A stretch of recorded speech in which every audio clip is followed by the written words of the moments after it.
Camila, deixa eu te perguntar. É uma curiosidade minha. Qual é o problema mais frequente? Eu sei que você tem um consultório, né? Sim. Eu vi lá nos seus vídeos, você tem um consultório. E quais são os problemas mais frequentes, assim, que chegam até você no seu consultório? Ou as pessoas, né, de fora, lá no consultório, que chegam pra você. Qual é o problema que é mais frequente? É com pai, é com mãe? É problema no casamento, no relacionamento? 2 problemas mais frequentes. Inclusive, um deles me gerou o despertar para uma nova formação, uma nova especialização, né? Um problema que aparece muito lá são problemas em torno de ansiedade, depressão, síndrome do pânico, essas questões da alma, da angústia, porque o ser humano não está sabendo lidar com o rumo que a vida tomou. E isso me assusta no sentido, porque não são só adultos, são jovens. Eu atendi uma criança com 6 anos de idade que chegou para mim já com um diagnóstico de pânico. E ele tinha crises, às vezes, dentro da minha sala, de se esconder debaixo da sala, né, de tirar toda a roupa, comportamentos assim que de fato ele estava adoecido. E era uma criança de 6 anos. Tadinho. Exatamente. E a gente vê a necessidade cada vez mais, né, de estar ali para servir, para ajudar de alguma forma. Porque ainda é um assunto muito desconhecido dentro da igreja. Sim, né? É verdade. Eu louvo a Deus porque as portas estão se abrindo para o conhecimento, né, para a gente agregar. Então, ansiedade, depressão, síndrome do pânico, são coisas que chegam demais. E uma segunda coisa que chega demais até a nível mulher, já que a gente está no mês da mulher, são questões sexuais. Absurdamente, o tanto é incrível que as demandas, a maioria que chegam são mulheres com problema de ordem sexual. Ou casadas há muito tempo que não têm uma vida sexual felizes, ou mulheres com traumas sexuais, históricos de abuso, ou históricos de agressões do próprio marido, ou históricos de... eu tô casada há 20 anos, eu nunca tive um orgasmo com o meu marido. E mulheres que estão buscando sexualidade, sexo, prazer virtualmente, porque mulheres com muitas demandas, muitos sintomas, vaginismo, problemas de ordem sexual.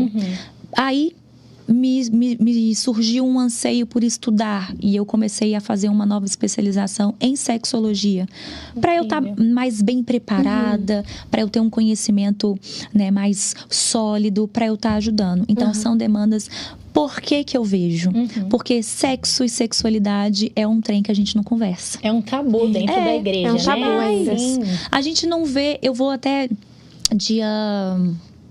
esse mês agora em março, né, que tem muita coisa pra mulher, eu vou te levar uma palavra sobre sexualidade feminina. E eu nunca fui convidada para falar sobre isso, né? E é muito importante, gente, porque é um assunto que é uma realidade de todas as mulheres. A solteira tem que lidar com a sexualidade dela, né? A jovem casada tem que lidar com a sexualidade. A mulher que vem de um histórico de sexo antes do casamento, ela também tem que aprender a lidar com isso. As mulheres mais velhas que entram em menopausa, né? Que a libido cai, mas talvez o marido ainda tenha uma demanda, elas têm que lidar com uma sexualidade. E isso não é falado dentro da igreja. É algo de uma realidade para todas nós, mas a gente não conversa sobre isso. Então eu falei, vamos estudar, né? Porque a gente tem que buscar isso pra gente... E aí no consultório, a gente vê que as mulheres, ela baixa a guarda e expõem, né? Até por você ser uma mulher, eu acho que tem a questão do reconhecimento. Eu creio que vem uma empatia também, né? Aqui eu me sinto segura pra falar disso. É que a mulher se entende, né? Mulher com mulher dá certo ali, a gente se entende. Sim, exatamente. A questão de ser comentado por alguém que é cristã, que tem uma vivência dentro da igreja, você que cresceu na igreja, seus pais são os pastores. Então, eu acho muito importante, até pela questão também da sua influência, né? Através das redes sociais, nas pregações. É incrível ver alguém se posicionando em relação a isso e trazendo informação, que é muito necessário. Muito.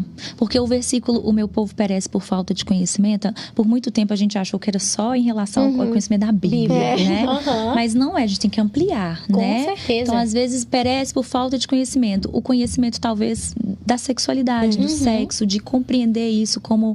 Porque é algo criado por Deus. E a gente também tem que viver isso com plenitude, né? Mas é algo que a gente não conversa, pelo contrário. contrário, a gente é muito reprimido nessa área, né?